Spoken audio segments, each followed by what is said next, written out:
नमस्कार मित्रांनो, सगळेजण कसे आहेत? प्रार्थना करेल मी सगळेजण चांगले असावे.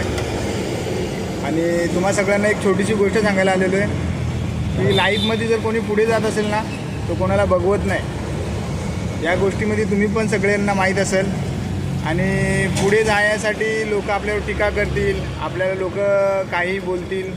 तर तुम्हा सगळ्यांना पण हे सांगतो, तुमच्या पण लाईफमध्ये जर कोणी असं असेल तर या लोक करून टाका. त्यांना इग्नोर करा आणि त्यांच्याकडे लक्ष अजिबात देऊ नका. त्यांना ही आता काय बोलू, ही लवंगी मिरची आहे, त्यांना लागत असते. तर तुम्हाला एवढंच बोलेल, आनंदी राहा. आपला जो टार्गेट आहे त्याच्याकडे लक्ष द्या आणि जे आपलं काम आहे त्याच्याशी प्रेम करा. आणि प्लस आपल्या फॅमिलीसोबत खुश राहा. आणि ही 4 लोकांची गोष्ट, ही 4 लोकांकडे अजिबात लक्ष देऊ नका. ही 4 लोक भगवंताने आपल्याला नशिबाला बांधलेली आहेत आणि ही 4 लोक आपल्याला वाईट बोलायसाठीच दिलेली आहेत. आणि आपण जेव्हा शेवटी मरू ना, तर ही 4 लोक आपल्याला खांद्यावर घेऊन जाऊन मशानभूमीमध्ये पण सोडून येतात. पण त्यांना हे कळत नाही आहे की या मशानभूमीमध्ये ते पण आमच्या पाठीमागेच येणार आहेत. चला, थँक्यू. याच्यासाठीच तुम्हाला हा मेसेज दिला.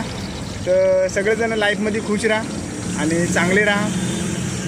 बस, थँक्यू. व्हिडिओ जर आवडला तर लाईक करा. आपण नक्की पुढच्या व्हिडिओमध्ये काहीतरी अजून छान काहीतरी घेऊन येऊ.